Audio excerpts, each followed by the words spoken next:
Introduction: who's really on the leash? Ah, dogs, humanity's best friends and, quite possibly, our most adorable antagonists. They're furry bundles of chaos who steal food, bark at nothing, and turn your home into their personal kingdom. And yet, somehow, we let them. Why? Because deep down, training a dog feels like training an untamed part of ourselves. This is where Stoicism comes in. The Stoics knew a thing or two about discipline, control, and finding serenity amidst chaos. What better philosophy to apply when your dog is chewing through your phone charger? In this video, we'll explore how training your dog is not just an exercise in obedience but a test of your character. By the end, you might just be as disciplined as your pup, or at least stop losing your temper when they pee on the carpet. So, grab a leash and a treat, for the dog, not you, and let's dive into a Stoic's guide to dog training. Chapter 1: Patience is a virtue, and a skill. Modern example. Picture this: it's a sunny Saturday morning. You've decided to teach your new puppy to sit. You've got treats, a clicker, and an attitude full of optimism. 5 minutes in, the puppy is chasing its tail, ignoring your commands, and looking at you like you're the one who needs training. 15 minutes later, you're Googling how to adopt out an untrainable dog while the puppy chews your shoelaces. Frustration bubbles. You yell, "Sit!" Your puppy hears, "Keep being adorable and chaotic." Now you're spiraling. And so is the dog, literally. Stoic explanation. Marcus Aurelius once wrote, "You have power over your mind, not outside events. Realize this, and you will find strength." Your dog doesn't know how to sit yet, and yelling won't magically install the knowledge. The problem isn't the dog, it's your expectation of instant results. Stoicism teaches us to approach challenges with patience, understanding that growth takes time and consistent effort. Training your dog is like cultivating a garden. It's messy, slow, and often involves poop. But the rewards are worth it. Action plan. Set a timer for training sessions. 10 minutes is plenty for a puppy. Bonus tip: puppies have attention spans rivaling a TikTok viewer, keep it short and sweet. Practice deep breathing before you begin. Inhale, your dog's potential. Exhale, your frustration. Repeat until your eyebrows relax. Celebrate small victories. Did the dog's butt almost hit the ground? Treat time. Maybe even a dance of triumph. For you, not the dog. Remember, patience is a muscle, and your dog is your unwitting trainer. Think of them as a fluffy Zen master in disguise. Chapter 2: Leadership over loudness. Modern example. Your dog is barking at the mailman like he's an invading Viking. You try shouting over the noise, "Stop it! Stop! I said stop!" The dog's response? Bark louder. Now the mailman thinks you're the unhinged one. Your neighbor peeks over the fence to see if everything's okay, while you're left wondering if dog whistles actually summon obedience or just neighborhood bats. Stoic explanation. Epictetus said, "It is not events that disturb us, but our judgments about them." Your dog isn't barking to annoy you, they're following instincts. To them, the mailman is a stranger trespassing on their territory. Raising your voice only adds chaos to chaos. Dogs respect calm, confident leaders. Think of yourself as the Marcus Aurelius of the living room, stoic, composed, and commanding respect without needing to shout. Barking is simply their way of saying, "I'm doing my job, where's my raise?" Action plan. Lower your voice. Speak with authority, not anger. Think Morgan Freeman, not Gordon Ramsay. Use a consistent command, like quiet. Pair it with a hand signal. Keep it simple, no interpretive dance. Reward silence immediately. Yes, the mailman still exists, but the dog's moment of calm deserves a treat. Pro tip: try a chew toy that lasts longer than the mailman's route. Lead by example. If you're calm, your dog will learn to match your energy. And if they don't, hey, at least you look dignified. Chapter 3: Control the controllables. Modern example. You've mopped the floors, lit a candle, and invited friends over. It's all going great until your dog barrels in, fresh from rolling in the mud. Panic sets in as muddy paw prints cover every inch of your once pristine home. Your guests laugh nervously while you consider Googling can you rehome a dog after they've met your mother-in-law. Stoic explanation. The Stoics emphasized focusing on what you can control. As Seneca wrote, we suffer more often in imagination than in reality. The mud is already on the floor. No amount of yelling will unmud it. What you can control is your reaction. Laugh, grab a mop, and remind yourself that life, and dogs, are messy by nature. Mud is temporary, but your dog's loyalty is forever. Even if they're currently trying to eat the mop. Action plan. Dog-proof your home before guests arrive. Rugs? Roll them up. Muddy yard? Keep a towel by the door, and maybe a kiddie pool filled with clean water. Train your dog to wait before entering. Use commands like sit or stay at the door. This isn't just training, it's performance art for your guests.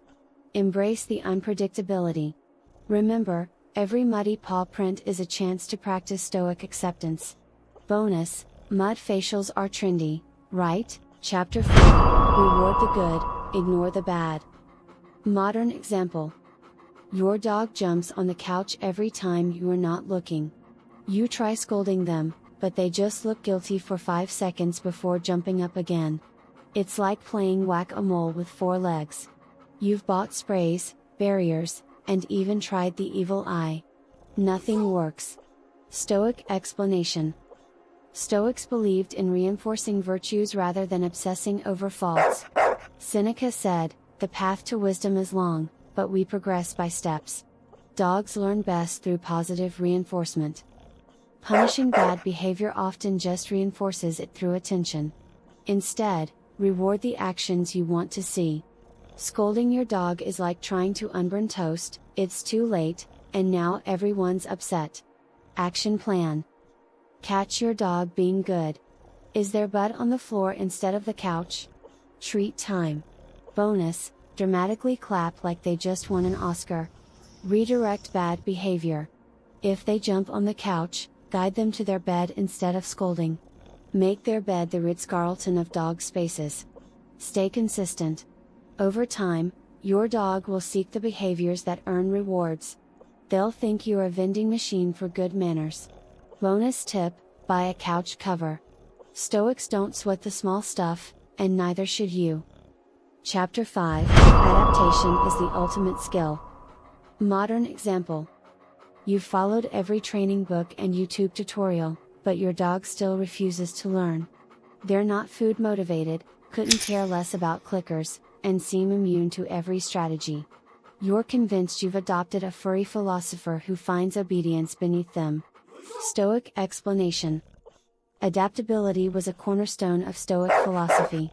Marcus Aurelius wrote, "The impediment to action advances action. What stands in the way becomes the way." Every dog is unique. If one method fails, it's not the end, it's an opportunity to find a new path. Think of it as solving a riddle, where the answer is always treats and patience. Action plan. Experiment with motivators. If treats fail, try squeaky toys, belly rubs, or their favorite squeaky destroy the human sanity toy. Every dog has a currency, find what makes their tail wag. Tailor training to their quirks. Is your dog more into zoomies than sitting still?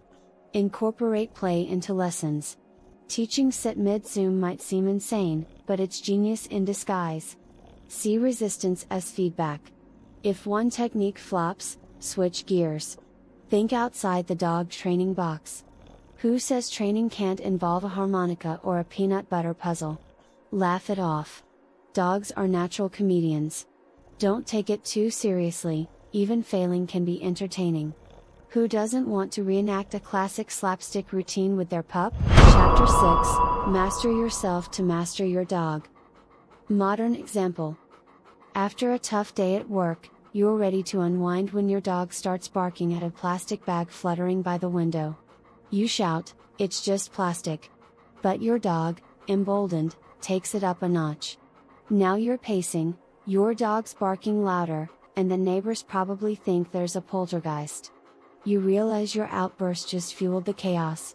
Stoic explanation. Epictetus said, "No man is free who is not master of himself." Dogs mirror our energy, your stress feeds theirs. Stoicism reminds us that controlling ourselves is the only way to influence others, whether they're colleagues or canines. Training requires you to lead with composure and self-discipline. If you react with calm authority, your dog will follow suit. Or at least, they'll bark less, probably. Action plan. Build a calming ritual. Before training or handling situations like barking frenzies, take a moment to breathe. Channel your inner Marcus Aurelius and ask, what would a Stoic do? Hint, not yell at plastic bags. Practice emotional detachment. Picture the situation from above, a barking dog, a stressed owner, and a harmless bag. Smile at the absurdity, then act. Use redirection. Instead of battling the bark head-on, shift your dog's focus to something positive, a chew toy, a command, or a treat. A distracted dog is a quieter dog. Reflect after the chaos. Journaling isn't just for philosophers. Write down what worked and what didn't. Over time, you'll improve as much as your dog. Conclusion, from chaos to calm, for both of you. Congratulations! You've made it through the wild, wagging journey of Stoic dog training. Along the way, you've discovered that training a dog is less about commanding obedience and more about cultivating patience, leadership, and adaptability, traits that improve not just your relationship with your pet but also with yourself. Remember, Stoic dog training is a two-way street. Your dog learns to sit, stay, and fetch while you master the art of patience, calm leadership, and seeing the world through a lens of humor and wisdom. Sure, your dog might never fetch the newspaper or stop barking at the mailman, but hey, progress, not perfection. So, next time your dog chews your favorite shoes or has an existential crisis over a vacuum cleaner, don't despair. Smile, take a breath, and think of it as another chance to practice your inner Stoic. And if nothing else, at least you'll have some great stories to share. If you enjoyed this video and found it helpful, or at least relatable, don't forget to like, subscribe, and comment below with your own dog training adventures. Until next time, may your leash be untangled, your treats be plentiful, and your patience be endless. See you soon.